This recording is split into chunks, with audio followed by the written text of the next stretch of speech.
नमस्कार। The deep dive में आपका स्वागत है। आज हम 22 जुलाई 2025 के कुछ अहम करंट अफेयर्स पर बात करेंगे, खास तौर पे उन साथियों के लिए जो यूपीएससी की तैयारी कर रहे हैं।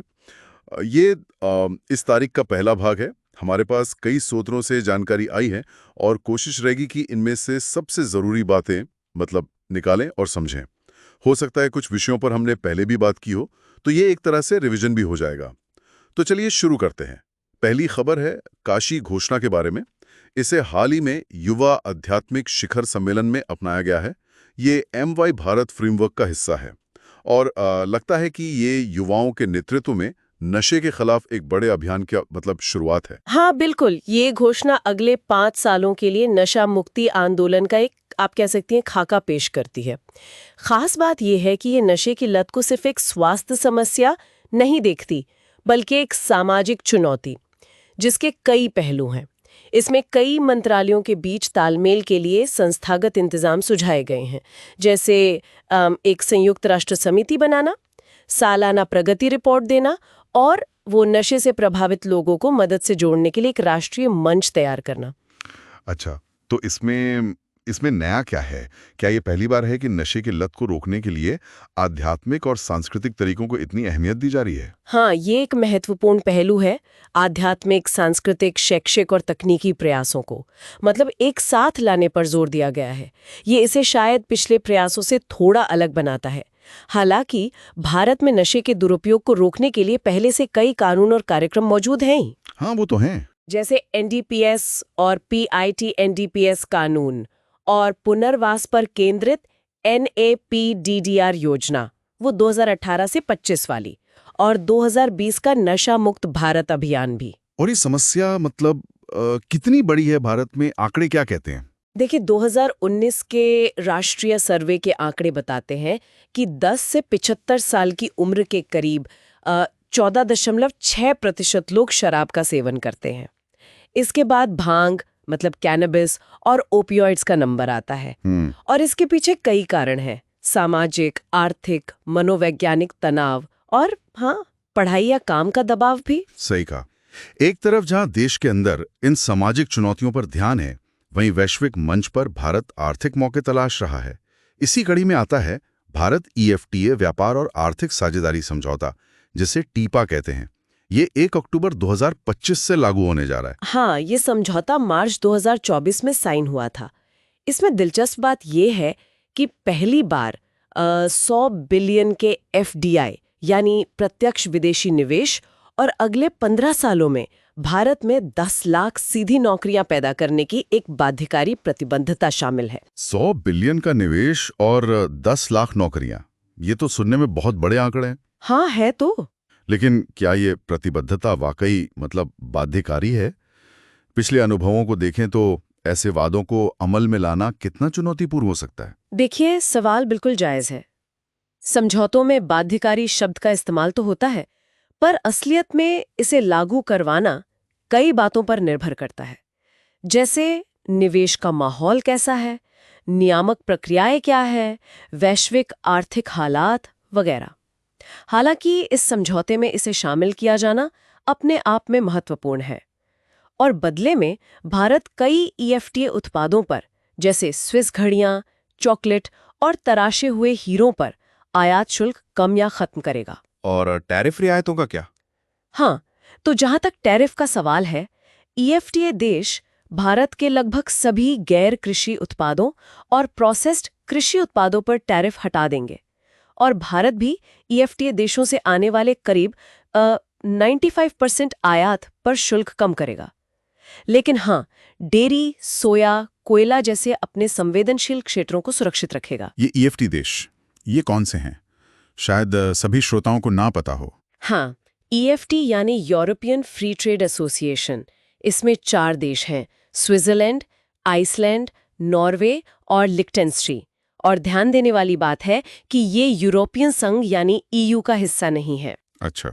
2024-25 में भारत और EFTA के बीच करीब $24.4 बिलियन का व्यापार हुआ, जिसमें भारत को बड़ा व्यापार घाटा था, मुख्य रूप से स्विट्जरलैंड से सोने के आयात के कारण। तो व्यापार घाटा एक मुद्दा है यहाँ। अच्छा, अर्थव्यवस्था में जहां हम नए समझौते देख रहे हैं, वहीं पड़ोसी देश चीन की एक परियोजना वो थोड़ी चिंता का सबब बन रही है। ये ब्रह्मपुत्र नदी, जिसे चीन में यारलुंग चंगपो कहते हैं, उस पर बन रहे दुनिया के सबसे बड़े बांध से जुड़ी है, और वो भी ठीक भारतीय सीमा के पास, अरुणाचल प्रदेश में। हाँ, और इसके कई गंभीर परिणाम हो सकते हैं। पहला तो है आपदा का खतरा, क्योंकि तिब्बती पठार भूकंप के लिहाज से काफी संवेदनशील है। ओह, दूसरा, पर्यावरण पर असर। स्थानीय पारिस्थितिकी बिगड़ सकती है, नदी के निचले बहाव क्षेत्र में पानी का प्रवाह बाधित हो सकता है, इससे जैव विविधता और खेती पर बुरा असर पड़ेगा। और भू राजनीतिक चिंताएं। अब वो भी है।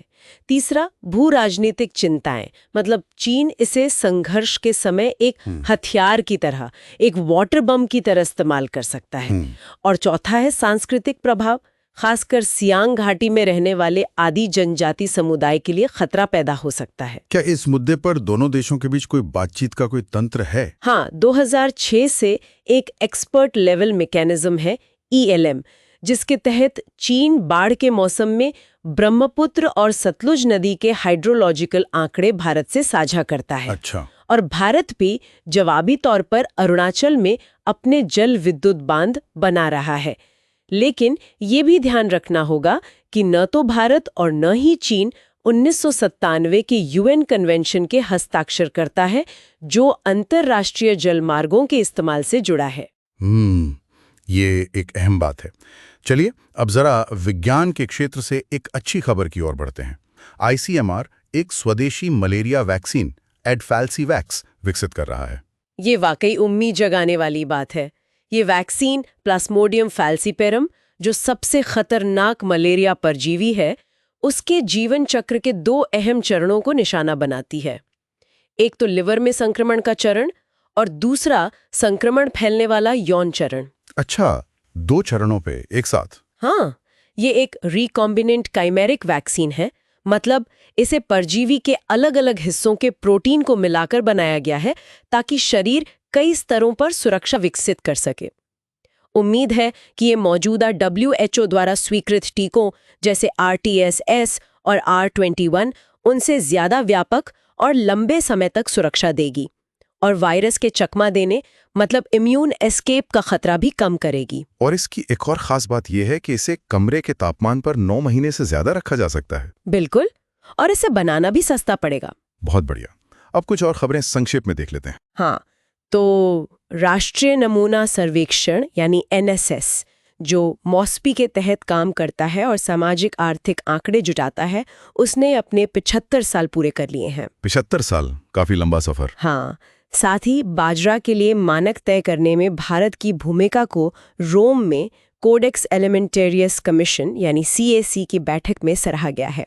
ये CAC FAO और WHO द्वारा स्थापित एक अंतर्राष्ट्रीय खाद्य मानक संस्था है। अच्छा, और अंतर्राष्ट्रीय स्तर पर कुछ और? हाँ, उधर कॉन्गो लोकतांत्रिक गणराज्य DRC में M23 विद्रोही, जो लंबे समय से पूर्वी कॉन्गो में सक्रिय है और जिन पर रवांडा के समर्थन का आरोप है, उन्होंने स्थायी युद्ध विराम के लिए प्रतिबद्धता जताई है। ये एक सकारात्मक कदम हो सकता है। उम्मीद तो यही है। और भारत में?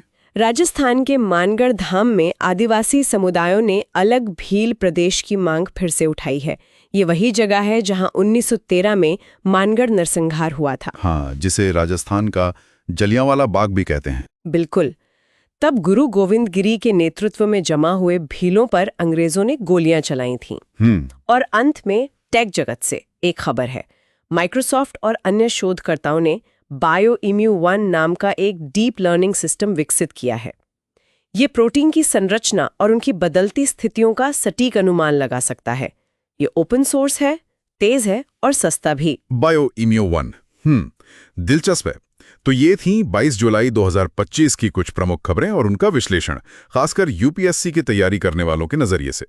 हमने काशी घोषणा से लेकर भारत इफ्टा समझौते और ब्रह्मपुत्र पर चीन के बांध तक कई अहम मुद्दों पर बात की। हाँ, और इन सभी जानकारियों को आपस में जोड़कर देखना जरूरी है, जैसे कैसे टीपा जैसे अंतर्राष्ट्रीय व्यापार समझौते घरेलू अर्थव्यवस्था और नौकरियों पर असर डाल सकते हैं, या कैसे चीन के बांध जैसी पड़ोसी देशों की परियोजनाएं भारत की सुरक्षा और पर्यावरण के लिए चुनौती बन सकती हैं। बिल्कुल। अगर आपको ये चर्चा उपयोगी लगी हो तो इसे लाइक करें और चैनल को सब्सक्राइब करना ना भूलें। जाते जाते एक सवाल छोड़ जाते हैं।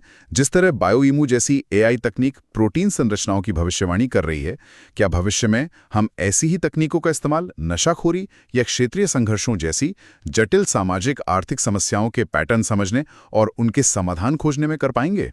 सोचिएगा जरूर।